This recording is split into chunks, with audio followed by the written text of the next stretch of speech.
much more than anything in this world. Nothing compares to you, Lord. You're the King of kings and Lord of all lords. વલાવ એક સારા મિત્રમાં કેવા પ્રકારના ગુણ હોવા જોઈએ તે આજે આપણે જોઈશું. સમુએલનું પહેલું પુસ્તક તેનો 23મો અધ્યાય 16મી કલમથી કે સાઉલનો પુત્ર યોનાથાન ઉઠીને તેની પાસે હોરેસમાં ગયો અને પરમેશ્વરની વાત કરીને તેને હિંમત પમાડી. તેણે તેને કહ્યું, બિશ્મા, કેમ કે તું મારા પિતા સાઉલના હાથમાં નહીં પડે. વલાવ એક સારા મિત્રમાં જોવા મળતું અદ્ભુત ગુણ તે કયું છે જાણો છો? એ મિત્રનો સારું એવો સ્વભાવ. પ્રિય ભાઈઓ તથા બહેનો તથા વાલા જુવાનો, દીકરા દીકરીઓ, છોકરા છોકરા સાથે મિત્રતા કરે, છોકરી છોકરી સાથે મિત્રતા કરે એ તમારે માટે સારું છે. તેમાં ભલાઈ છે. તેનાથી વિરોધ છોકરો છોકરી સાથે મિત્રતા કરે, છોકરી છોકરા સાથે મિત્રતા કરે તે યોગ્ય નથી. એક છોકરો એક છોકરી સાથે, એક છોકરી એક છોકરા સાથે મિત્રતા કરીને આગળ વધી શકે છે, પરંતુ લગ્ન થઈ ગયા પછી આ મિત્રતા આગળ વધારવી તે યોગ્ય નથી. હવે પતિ જીવનમાં આવ્યા પછી, પત્ની જીવનમાં આવે ત્યાર પછી મારો બોયફ્રેન્ડ કહેવાથી શું પતિ સહન કરશે? મારી ગર્લફ્રેન્ડ એમ કહે તો પત્ની સહન કરે? આ રીતે ખૂબ સારી મિત્રતા હોવા છતાં પણ લગ્ન થઈ ગયા પછી ભૂતકાળની અંદર જે મિત્રતા કરી હોય તેના લીધે ઘણા બધા લગ્નો તૂટી ગયા છે. એટલા માટે વાલા ભાઈઓ અને બહેનો, આજે જે તમારી મિત્રતા છે, આવનારા સમયમાં તમારા લગ્ન જીવનને તૂટતા બચાવવું હોય તો આ મિત્રતાને, એવા સંબંધ હોય તો પણ તેને ધીરે ધીરે તમારા જીવનમાં દૂર કરી દેવું એ સારું છે. વાલા, મારા પરિચયમાં એક ભાઈનું લગ્ન થયું હતું. બાળકો પણ થઈ ગયા. ઘણા વર્ષો પહેલા આ ભાઈ જ્યારે કોલેજમાં ભણી રહ્યા હતા, કોઈ છોકરી સાથે ફોટો ખેંચાયો હતો. ખબર નહીં કેમ છુપાઈને રાખ્યો હતો. બંને સાથે હતા એવા ફોટાને સુટકેસમાં ક્યાંક છુપાઈને રાખ્યો હતો. તે ફોટો જ્યારે તેની પત્ની ઘરની સાફસૂફ કરતી હતી તેના હાથમાં આવી ગયો. વાલા, મહિલાથી કશું છુપાય નહીં. કોઈ પણ ગુપ્ત વાત હોય પણ તે શોધી કાઢે છે. તેમના લગ્નના 20 વર્ષ થયા હતા. જેવા પતિ ઘરે આવ્યા, પત્નીએ પૂછ્યું, બતાવો. કેમ હસો છો? હવે બોલો. આ કોણ છે? બતાવો. આવું ક્યારથી છે? જણાવો. આ ક્યાં છે? બતાવો. પતિએ કહ્યું, કોલેજની વાત છે. અરે, જૂઠી વાતો મને ના કહેશો. કોલેજમાં તો 30 વર્ષ પહેલા ભણ્યા હતા. તેનો ફોટો આટલો સરસ રીતે રાખ્યો છે, દરરોજ તમે જોતા હશો. વાલાઓ, લગ્ન પહેલાની કોઈ વ્યક્તિ સાથે તેનો કોઈ એડ્રેસ હોય અથવા તેનો કોઈ ફોટો હોય તો ભાઈઓ તે દૂર કરજો, બહેનો તે દૂર કરજો. આવી વ્યર્થ મિત્રતા ન રાખશો. લગ્ન થઈ ગયું છે શું તો પછી તમારો પતિ, લગ્ન થઈ ગયું છે શું તો તમારી પત્ની. માત્ર એ જ વાતનું તમારે ધ્યાન આપવાનું છે. લગ્નમાં સંતોષી રહો. કોલેજના સમયનો કોઈ બોયફ્રેન્ડ હોય, કોલેજના સમયની કોઈ ગર્લફ્રેન્ડ હોય, તમારા ગામના કોઈ જૂના એવા પરિચિત મિત્ર હોય, અનાવશ્યક રીતે તેને ચાલુ ના રાખો જેનાથી તમારું પરિવાર તૂટી જાય. પતિ પૂછે છે, કોની સાથે વાત કરો છો? હું મારા કોલેજના મિત્રો સાથે વાત કરું છું. શું જરૂરી છે અત્યારે તારા કોલેજના મિત્ર સાથે વાત કરવી? લગ્ન થઈ ગયું, બાળકો છે, હવે કોલેજના મિત્ર સાથે વાત કરવી છે? શું કંઈ અક્કલ છે? શું વાત છે? તમે જોશથી બોલો છો. અરે, લગ્ન થયું તો શું વાત છે? તારા લગ્ન થયા પછી શું 20 વર્ષની મારી મિત્રને છોડી દો? બિલકુલ ના કરવું એવું. એવું કહેનારા નથી. તમારી સાથે લગ્ન કરીને મારા બોયફ્રેન્ડને કેમ છોડી દઉં? લગ્ન કરીને તારા માટે મારી ગર્લફ્રેન્ડ શા માટે છોડું? અર્થાત તેઓ શું કહેવા માંગે છે? અંતે પતિને પણ છોડી દઈશ. પતિને પણ છોડી દેશે, પરંતુ પોતાના બોયફ્રેન્ડ કે ગર્લફ્રેન્ડને તે છોડશે નહીં. તો વાલાઓ, બતાવો આ કયા પ્રકારનો જમાનો છે? બરબાદીનો જમાનો. એટલા માટે વાલા ભાઈઓ તથા બહેનો, કૃપા કરી સાંભળો. જો ભવિષ્યમાં તમારે તમારું જીવન ઠીક રાખવું હોય તો આજે જે નિર્ણય લો છો તે સારો હોવો જોઈએ. યોનાથાનનો એક મિત્ર હતો, ગર્લફ્રેન્ડ નહીં, પરંતુ કેવો મિત્ર? બોયફ્રેન્ડ. દાઉદને પણ એક મિત્ર હતો, તે ગર્લફ્રેન્ડ નહીં, બોયફ્રેન્ડ. બોયસ, તમારે બોયફ્રેન્ડ હોય. ગર્લ્સ, તમારે ગર્લફ્રેન્ડ હોવા જોઈએ. હાજી, તમે ખૂબ જ સારા છો. તમે કહો છો છોકરા છોકરાની સાથે મિત્રતા કરે, છોકરી છોકરીની સાથે. એમાં શું સારું લાગે? કદાચ હમણાં તમને સારું લાગશે, પણ લગ્ન થયા પછી મુશ્કેલ છે. ત્યારે ખબર પડશે શું સારું છે. વાલાઓ, હવે ધ્યાનથી સાંભળો કે દાઉદ યોનાથાનને એક સારા મિત્ર તરીકે સ્વીકાર્યા. He is a good friend. એક સારા મિત્રમાં કયા ગુણ જોવા મળે છે જાણો છો? એક સારું વ્યક્તિત્વ. જો યોનાથાન હમણાં પોતાના પિતા તરફથી વાત નથી કરતા. મારા પિતા તને મારવા માંગે છે દાઉદ, પણ હું તને એક વાત જણાવું. તે શું છે? શું તું તારા પિતા તરફ છે? ના દાઉદ, હું તારા એક સારા મિત્ર બરાબર છું. મારા પિતાની મૂર્ખતા સાથે હું હાથ નથી મિલાવતો. મારા પિતાની બેવકૂફી સાથે હું હાથ નથી મિલાવતો. આ અરણ્યમાં હું તને મળવા શા માટે આવ્યો છું જાણો છો? તને કંઈક કહેવા માંગુ છું જાણો છો? ભલે આખો સંસાર તારો દુશ્મન થાય તો પણ હું તારી સાથે રહીશ દાઉદ. તારો સહારો બની જઈશ. એ વ્યક્તિત્વ છે. એક સારો મિત્ર કોણ છે જાણો છો?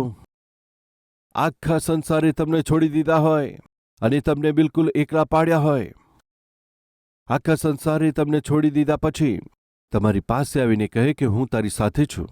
એમ કહી શકનાર જ એક ખરો અને સાચો મિત્ર છે. જ્યારે બધા છોડીને જતા હોય તેમની સાથે જતા રહેનારા એક સારા મિત્ર નથી. જ્યારે તમને બધા છોડીને જાય છે તેમની સાથે છોડીને જનાર એક ખરો મિત્ર નથી.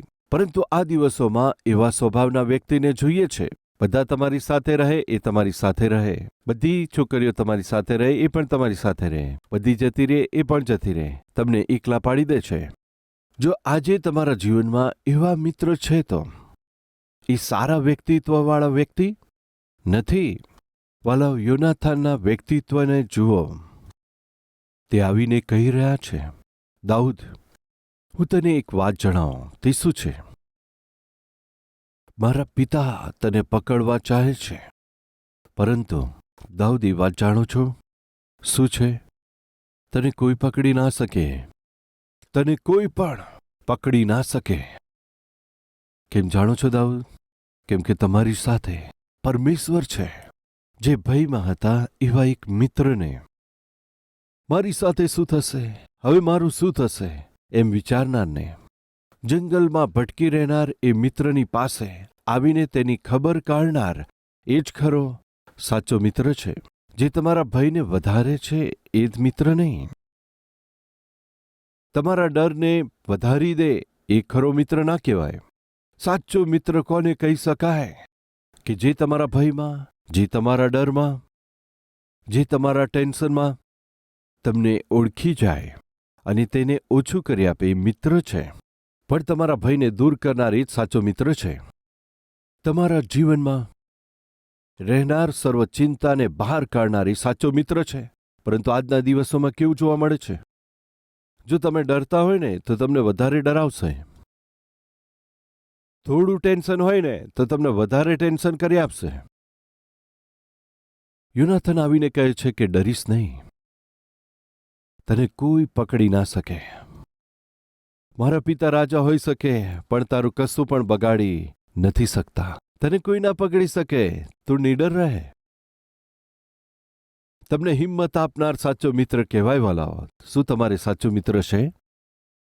બહેનો, તમારી બહેનપણી છે. ચોક્કસ તેણે તમને હિંમત આપવી જોઈએ. સારું બનનાર મિત્ર બનવાનો છે. જ્યારે કોઈ તેમને ડરાવતા હોય, તેમને ચિંતામાં પાડી નાખનાર હોય, પણ જો તમે પરમેશ્વરની સાથે રહેનાર મિત્ર છો તો તમે તેને માટે શાંતિ આપનાર, હિંમત આપનાર મિત્ર તરીકે, શક્તિ પમાડનાર મિત્રના રૂપમાં રહેવાનું છે કે ના ડરાવનાર મિત્ર તરીકે? એક સાચો મિત્ર કોણ છે? ભયને દૂર કરનાર, હિંમત આપનાર, ભવિષ્યના વિષયમાં આશા ઉત્પન્ન કરનાર એક સાચો મિત્ર કહેવાય. ભાઈઓ બહેનો, જો તમારો મિત્ર હોય તો એમને હિંમત આપો, શાંતિ આપો, તેમને બળ આપો. સારા દિવસો આવશે ભાઈ એમ કહીને પ્રોત્સાહન આપો. એટલું જ તેમને વધારે ભયભીત કરી, વધારે એમની નિંદા કરી, વધારે ટીકા કરીને મરતા પહેલા મારી ના નાખશો. બીજું, વલાવ સારા મિત્રમાં શું જોવા મળે છે જાણો છો? સ્થિરતા. શું છે? સ્થિરતા. સ્થિરતા શબ્દનો શા માટે ઉપયોગ કરું છું આવો આપણે જોઈએ. વલાવ જો તમે ધ્યાનથી જોશો તો સમુએલનું પહેલું પુસ્તક અને તેના 17મા અધ્યાયમાં તેમજ એ જ પ્રમાણે 18મા અધ્યાયમાં વલાવ આપણે આ બંને અધ્યાયોમાં આપણે જોઈએ છે દાઉદે જઈને ગોલિયાથને મારી નાખ્યો. એક ઘેટાપાળક તરીકે ગયો હતો પણ યોદ્ધા તરીકે પાછો આવ્યો. ભાઈઓની ખબર કાઢવા માટે તેમની પાસે રોટલી લઈને ગયો, પરંતુ ત્યાર પછી તે ગોલિયાતનું માથું લઈને આવ્યો. એકલો ગયો હતો પરંતુ સૈન્યની સાથે આવ્યો અને આખો દેશ દાઉદના નામની જય જયકાર કરવા લાગ્યો. એવો સમય હતો વાલાઓ, આખો દેશ દાઉદના વિષયમાં ચર્ચા કરતા હતા. પરંતુ આ સમયે જ્યારે દાઉદના વિષયમાં સર્વ લોકો પ્રશંસા કરતા હતા, સાઉલે તેના પ્રત્યે ઈર્ષા કરી. ત્યાર પછી સાઉલે સેનાપતિ તરીકે દાઉદને નિયુક્ત કર્યો, પરંતુ ત્યાર પછી તેને પાછો હટાવ્યો. ત્યાર પછી કેટલાક સૈનિકો પર સહસ્ત્રપતિ તેને બનાવ્યો. ત્યાર પછી તો સાઉલે દાઉદને સેનામાંથી પણ બહાર કાઢી નાખ્યો. ત્યાર પછી એવો સમય આવ્યો કે સાઉલે દાઉદને મારવા પ્રયાસ કર્યો. ત્યારે દાઉદ દેશ છોડીને બહાર નાસી ગયો. તેને જંગલમાં એકલું રહેવું પડ્યું. વાલાઓ, દાઉદ ક્યાં હતો અને હવે દાઉદ ક્યાં છે? એકલો જંગલમાં ડરતો હતો. બસ જીવ જવાના જોખમમાં આવી પડ્યો હતો. એક સમયે તો દાઉદ પ્રસિદ્ધ હતો, આખા દેશની અંદર પ્રસિદ્ધ હતો. પરંતુ દાઉદ અત્યારે તેના પ્રસિદ્ધિના જીવનને અને તે ઊંચી પદવી અને તે ઇજ્જત તથા માન પામેલી સ્થિતિમાં નહોતો. તો કેવા દિવસ હતા? જાણે તેના જીવનમાં અંધકાર છવાયો હતો એવા દિવસો હતા. દાઉદની ચારે તરફ મૃત્યુનો ભય છવાયેલો હતો. એવા ભયંકર દિવસો હતા. ધ્રુજારી છૂટે એવા સમયની અંદર દાઉદ એકલો જંગલમાં. એવા સમયે એક સારા મિત્રએ શું કર્યું જાણો છો? તેની પાછળ શોધતા શોધતા શોધતા જ્યારે તે એકલો દીનહીન સ્થિતિમાં રહેલા દાઉદની પાસે એનો એક સારો મિત્ર યોનાથાન ગયો. વાલાઓ, એક સારો મિત્ર તમારી પાસે ધન હોય, દોલત હોય ત્યારે તમારી પાસે મિત્રતા નહીં કરે. તમારા હાથમાં, તમારા ખિસ્સામાં ફૂટી કૌડી પણ ના હોય તેમ છતાં તમારો સારો મિત્ર બની રહેશે. એક સારો મિત્ર તમારો અભ્યાસ સારો હોય તે જ સમયે તમારી સાથે રહે એવું નથી બનતું. પણ સારો મિત્ર જ્યારે તમે અભ્યાસમાં નિષ્ફળ જાઓ છો એવા સમયમાં પણ તમારી સાથે રહે છે. ઇન્ટરવ્યૂમાં જઈને સફળતા પ્રાપ્ત કરી, નોકરી પ્રાપ્ત કરી, ત્યાર પછી જે પાર્ટી આપે એ જ સારા મિત્ર છે એવું નથી. ઇન્ટરવ્યૂમાં જઈને જો તમે ફેલ થઈ જાઓ તો પણ તમારી પાસે આવે છે. ખાવાને માટે ભોજન ના હોય, જ્યારે ભૂખ્યા હોય ત્યારે તેની પાસે જે કહ્યું આપે. જે તમને શેર કરે છે એ જ સાચો મિત્ર છે. વાલાઓ, પહેલું આપણે યોનાથાનના વ્યક્તિત્વને જોઈએ છે અને બીજું યોનાથાનની સ્થિરતાને આપણે જોઈએ છે. તે સ્થિરતા શું છે?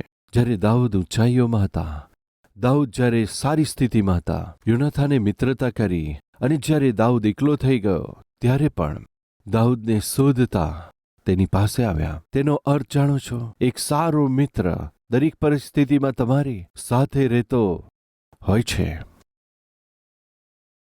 તમારી પાસે પૈસા હોય કે ના હોય, તમે સારા પ્રસિદ્ધ હોય કે નિર્ધન હોય, તમારી પાસે બધું હોય કે ના હોય, પણ એક સારો મિત્ર પોતાનું મન બદલતો નથી. કેમ કે તે તો એક સારો મિત્ર છે એટલા માટે, એક સ્થિર મનવાળો વ્યક્તિ છે માટે. વલ્લભ, મારા પ્રભુ પણ એક સારા મિત્ર છે. તેઓ સારા મિત્ર છે એટલા માટે હું અને તમે જ્યાં પડ્યા હતા ત્યાં તેઓ આવી ગયા. આપણે સર્વ પાપમાં પડ્યા હતા, પાપથી, બીમારીથી ગ્રસિત જીવન જીવતા હતા, પરમેશ્વરથી દૂર ગયા હતા, તેમની ઈચ્છાની વિરુદ્ધમાં ગયા હતા. આપણે જ્યારે શત્રુ હતા, પરંતુ પરમેશ્વર એક સારા મિત્ર તરીકે તેમણે સ્વર્ગીય સુખ છોડીને આ ધરતી ઉપર જન્મ લીધો. એ જ છે એકમાત્ર ઉદ્ધારકર્તા, એક સાચા પ્રભુ ઈસુ ખ્રિસ્ત આપણા પ્રભુ છે, જે સારા મિત્ર છે. એક સારા મિત્ર કેવળ તમારી ઉત્તમ સ્થિતિમાં જ પ્રેમ કરનાર નથી હોતા, ત્યારે જ આવનાર નથી હોતા, ત્યારે જ આનંદ આપનાર નથી હોતા, પણ તમે બેસહારા જેવા હોય તો પણ તમારી સાથે, તમારી સંગ રહેનાર ખરા મિત્ર છે. હું પૂછું છું, તમારા જીવનમાં એવું કોઈ મિત્ર છે? શું આ દિવસોમાં આવા કોઈ મિત્ર જોવા મળે છે? પરંતુ જ્યાં જુઓ ત્યાં સ્વાર્થ. જે રીતે જ્યાં આગળ ગોળ હોય ત્યાં જ કીડીઓ આવે છે અથવા માખી આવે છે, એ જ આજના સમયના મિત્રો છે. પણ જો તમારી પાસે પૈસા ના હોય તો તમારો પડછાયો પણ તમારી સાથે આવવાની ના પાડે એવા આજના દિવસો છે. પણ યોનાથન સાબિત કરી આપે છે કે એક સારો મિત્ર સારું વ્યક્તિત્વ ધરાવે છે. એક સારો મિત્ર સ્થિરતા પ્રગટ કરે છે. તમારી પદવીથી, તમારી પહોંચથી, તમારી સંપત્તિથી, તમારા નામથી બંધાયેલી મિત્રતા કદી પણ સારી મિત્રતા ના કહેવાય. પણ તમે ગમે તેવી સ્થિતિમાં હોય, તમને પ્રેમ કરે, તમને ઓળખી શકે, પણ તમે જે સ્થિતિમાં હોય તમને સારો પ્રેમ આપે, એ જ સાચો મિત્ર છે. દાઉદ હવે દેશમાં પ્રસિદ્ધ વ્યક્તિ નહોતો, પરંતુ જંગલની અંદર એકલો બેઠેલો હતો. પરંતુ યોનાથાન તો હજી પણ એક સારા મિત્ર બરાબર હતો. જઈને શું કહ્યું જાણો છો? હું તને એક વાત જણાવવા માંગુ છું. તે શું છે? થોડા સમય પછી તું રાજા બની જઈશ. દાઉદે કહ્યું, મારા અને મૃત્યુની વચ્ચે થોડી જ ગેપ છે. એમ બોલતા દાઉદ દુઃખી થઈ ગયો. ના દાઉદ, તું મારી વાત સાંભળ. હું કંઈક કહેવા માંગુ છું. શું છે બોલો? તું તો ચોક્કસ આખા દેશ ઉપર રાજા બની જઈશ. ચોક્કસ તારા દિવસો સારા થશે દાઉદ. એક દિવસે તારા જીવનની અંદર પરમેશ્વરની ઈચ્છા પૂરી થશે. તું હિંમત રાખજે. વાલો, સારો મિત્ર કોને કહેવાય? તમને જે નીચે ખેંચે એ નહીં. સારો મિત્ર કોણ છે જાણો છો? જે તમને ઉપર ઉછકવા માંગે. આજે આપણા મિત્ર છે તે કેવા મિત્ર હોય છે જાણો છો? આપણને નીચે ખેંચી જનારા, કોઈ પણ રીતે નિરાશ કરનારા, કોઈ પણ રીતે દુઃખ કરનારા, કોઈ પણ રીતે આપણા હૃદયમાં ચોટ પહોંચાડે છે, કોઈ પણ રીતે આપણને શાંતિ નથી પમાડતા. આવું પ્રાર્થના કરીએ.